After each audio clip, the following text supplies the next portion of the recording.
It's recap time. 3, 2, 1. Hello, everybody, and welcome to the Shower Podcast, the podcast where I'm in my shower and you do you. I'm your host, Chip, and this is not my usual intro. This is a bit of a special episode. Unfortunately, I will be away for a few days, and I found out this interesting way of filling the gaps with recaps from previous episodes. If this is your first time here, use it as an opportunity to find topics that you might be interested in and go back to listen to the original ones. If you are a usual listener of the Shower Podcast, well, again, this might be a rehearsal of topics that you might be interested in. Otherwise, I understand if you want to wait for me to be back. But in the meanwhile, the podcast needs to continue and we need to reach day 365. Having said that, I will not keep you longer. Thank you very much for listening. As always, a like and a subscribe. They are always welcome. And now, recap time. Welcome to the deep dive. Today we're doing something a little different, actually. We're diving into a dive. Yeah, specifically into 5 really insightful episodes from host Chip's Shower Podcast miniseries. Exactly. It was all about the evolution of self-improvement. So think of this as maybe your highlight reel, covering everything from, well, avoiding tigers to optimizing your day. That's a good way to put it. Our job today is basically to pull out the main themes, the key takeaways, and maybe some of those funny moments Chip sprinkled in. Right. And we'll connect the dots between his episodes, show that, incredible sweep of history and how people have always been trying to, well, get better somehow. Definitely. And just a quick heads up for you listening, if any of these ideas really grab you today, and honestly, some probably will. Oh, for sure. We really do encourage you to go listen to Chip's original Shower Podcast episodes. He goes into so much more detail. Yeah, we're really just skimming the surface here, giving you the flavor. Okay, so ready to jump in. Absolutely. Let's start with Chip's first one. It was episode #146, titled, "At First There Was the Fire." Love that title. So primal. So what did Chip argue was the absolute first instance of self-improvement before writing, before everything? Well, it's interesting because Chip started with this really humorous but kind of profound point. He said the first self-improvers weren't, journaling or anything. Right. No vision boards back then. Exactly. They were probably just trying to figure out how not to get eaten by a tiger. Survival, yes, but Chip framed it as that first conscious thought. Okay, I messed up yesterday. How can I do better tomorrow? Learning from mistakes. That really puts my email inbox anxiety into perspective. Okay, so from pure survival, where did Chip see the first, maybe structured ideas emerge? Well, that basic drive evolved. Chip then took us to ancient Mesopotamia, around 2100 BC. He focused on the Epic of Gilgamesh. Ah, yes. Gilgamesh. It's not just an old story. Chip argued it's one of the earliest examples we have of a self-improvement narrative. You have this tyrant king, Gilgamesh, who goes through loss and grief and comes out humbled. Realizing legacy isn't just power, it's beads and kindness. Precisely. Growth through hardship. Still incredibly relevant, isn't it? Totally. And then Chip jumped over to Egypt. Yeah, ancient Egypt, around 2400 BC, he highlighted the maxims of Photic. Basically, wisdom from a father to his son on living a good life. And Chip found some of that advice amusingly timeless, right? He did. He mentioned things like listen before you speak and quipped about how he tries to follow that on his own podcast. It's funny how some things just don't change. It really is humbling. What else stood out from that early period? Chip really stressed the spiritual connection. For these ancient cultures, self-improvement wasn't just personal gain. It was about aligning with cosmic order, like Mot in Egypt, or pleasing the gods in Mesopotamia. Which is quite different from our often very self-focused approach today. Very different. And he also pointed out it wasn't just written texts. Things like stories, rituals, initiation rites in indigenous tribes, those were the original personal growth workshops. Passing down values like courage, responsibility. Exactly. He mentioned the African griots and the Epic of Sundiata resilience through storytelling, and cultures like the Maya and Inca focusing on community, harmony with nature. It was bigger than the individual. So the big takeaway from Chip's first episode is this universal, long-standing human urge to understand how to live well and treat each other right. Yeah, that really came through. It's humbling to see those same questions echoed across millennia. Okay, so once basic survival was maybe a little more under control, humanity started asking bigger questions. This leads us perfectly into Chip's second episode, #149. Right. #149, everybody started asking why. This one focuses on the Axial Age. The Axial Age, roughly 800 to 200 BC. Chip described it as this unique time when Wisdom wasn't just for the elite, it was being debated out in the open, right? Exactly. In marketplaces, across empires. And the truly mind-bending thing Chip highlighted was how these major thinkers popped up almost simultaneously across the globe. Greece, India, China, Persia, Mhm. all asking similar deep questions. Chip joked about something being in the water. It does make you wonder. So in Greece, you had Socrates urging people to examine life. Question everything. Pretty much. Yeah. Then Plato, searching for those ideal forms, truth, justice, and Aristotle focusing on eudaimonia. Which isn't just happiness, it's more like human flourishing. Exactly. Flourishing through practical virtues, things like courage, temperance, and his idea of the golden mean, finding balance between extremes. Chip saw that as, like, the blueprint for modern self-discipline. Like finding the sweet spot between being reckless and being a total coward. Precisely. Still trying to figure that one out daily. Yeah. Meanwhile, over in China, Confucius, right. Harmony. yes, Confucius was all about social harmony. Through benevolence, ren, and proper conduct lie. And Chip had a great line about this. Oh. He said, Confucius basically tells you that doing the dishes and being polite to your grandma are essential for world peace. Which, Kind of makes sense when you think about it starting small. it does. Then you have Lao Tzu, contrasting with Confucius, preaching harmony with the Tao.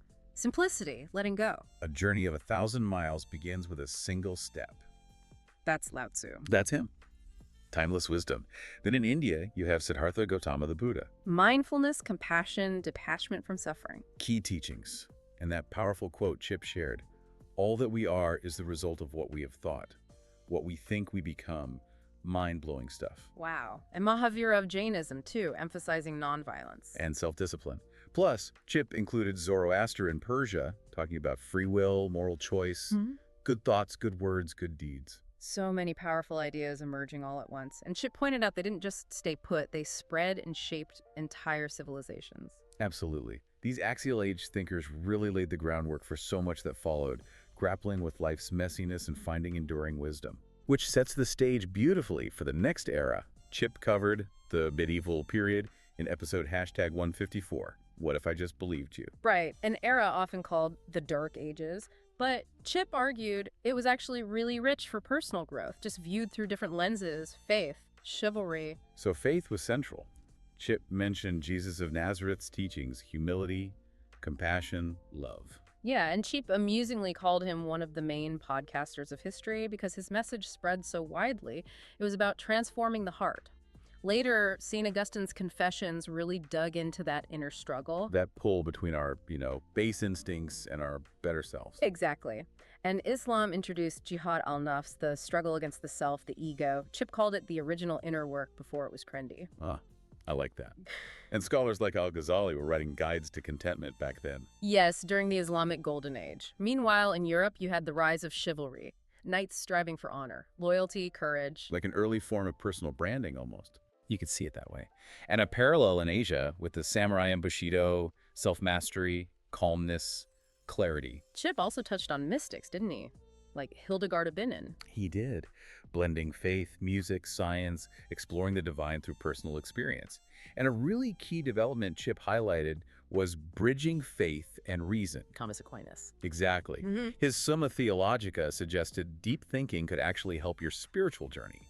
And universities started popping up, promoting critical thought as a kind of self-improvement. Intellectual rigor as growth. And women played roles, too. Definitely. Chip made sure to mention figures like Christine de Pizan, advocating for women's education and moral standing, pushing boundaries. So the takeaway from the medieval era, according to Chip, wasn't darkness, but this inward turn, grappling with flaws, striving for something higher: God, honor, truth, even within rigid structures. Precisely.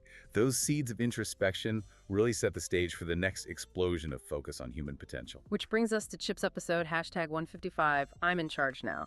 The Renaissance and Enlightenment. Yeah, this was a huge shift Chip explored. Moving from seeing humans as just, subject to divine will, to seeing us as capable agents shaping our own fate. The Renaissance rebirth. Chip emphasized it wasn't just about art. Right. Not at all. It was about human potential. Petrarch, the father of humanism, believed studying classics improved the soul. It put human experience, creativity, virtue back at the center. And figures like Leonardo da Vinci, Chip called him a curiosity machine. Obsessed with understanding everything. And Michelangelo's David, not just a statue, but a symbol of focused, thoughtful human strength. The Renaissance man, ideal excelling in many fields. Early self-improvement through mastery. Education shifted too, away from just religion. Big time. Towards broader studies with this radical idea that virtue could be taught through learning and discussion, something we just assume now. Then the Enlightenment cranked it up further. Don't just believe, question. That was the vibe. John Locke's tabula rasa blank slate idea, suggesting experience shapes us, foundational for modern education, psychology. Voltaire fighting for free thought. And Rousseau's ideas about education that were inherently good. Growth comes from freedom, authenticity. Really radical ideas, and this thinking also fueled political change, like the American Revolution, built on those Lockean ideals of natural rights. And who was the first modern productivity guru Chip mentioned? Benjamin Franklin. With his incredibly detailed system for moral perfection, tracking virtues, habits, Chip compared it to an 18th century notion or bullet journal. You could just picture him, Yeah. meticulously tracking his progress. Totally. And then Kant's challenge. Dare now, free yourself from self-imposed limits. Autonomy, responsibility, live like you'd want everyone to live. So the big theme here is agency. Choosing your values, living by them, building yourself. Exactly. The self became a project, not just something given to you. A profound shift. And this idea of individual potential then started to spread beyond the elites, didn't it? Which leads to Chip's final episode, #156, everybody on board. Right, into the industrial age, the 1800s. Here, self-improvement became really practical, accessible, but also faced new pressures. The rise of the self-made man, a revolutionary idea back then, that anyone could rise through hard work and the right attitude. Totally. And Samuel Smiles' book, Self-Help, became huge. Heaven helps those who help themselves, was the Victorian motto. It inspired ordinary workers, made self-improvement a mass thing. Chip mentioned key figures in America, too. Yeah, Frederick Douglass teaching himself to read, seeing it as liberation, and Ralph Waldo Emerson preaching self-reliance. That great quote, "To be yourself in a world that is constantly trying to make you something else is the greatest accomplishment." Powerful. So education expanded, Victorian values emphasized discipline, thrift. Right. Booker T. Washington championed education and hard work for dignity. Self-improvement got kind of industrialized, tied to getting ahead. But Chip pointed out a downside, too. This constant pressure. Yes, the burden of work harder, rise higher, prove yourself. It led to a necessary counter-movement. People like William James, a founder of psychology. Habit formation, willpower, but with compassion. Exactly. And his famous line, "The greatest discovery is that a human being can alter his life by altering his attitudes, connecting the inner and outer." So thinking differently could actually change your life. That was the insight. And you also had spiritual thinkers like Tolstoy questioning mere ambition, and Swami Vivekananda bringing Hindu philosophy west, finding the divine within, facing life with strength. Chip highlighted this real tension in the 19th century, didn't he? Building factories, pushing productivity. While also exploring the soul, the inner life. It's fascinating. Chip said the era left us two legacies: the belief we can shape our future through effort, and the warning that growth without meaning leads to burnout. A tension we are absolutely still dealing with today. No question. Which perfectly sets up the provocative thought Chip ended his series with. He asked listeners, Yeah. are you improving yourself to impress others, to chase an image, to survive the race? Or are you improving to feel more like yourself, more grounded, more alive? Wow. That really hits home, doesn't it? And it brings our own deep dive today full circle. As you listening reflect on this incredible journey Chip mapped out from ancient fires to industrial factories, maybe think about this. What piece of timeless wisdom, whether it's from Gilgamesh or Aristotle or a Knight's Code or even Ben Franklin's charts, resonates most with your quest for a meaningful life right now? That's a great question to ponder. Thank you for joining us on this exploration of Chip's fantastic series on the evolution of self-improvement. It's been fascinating. See you tomorrow.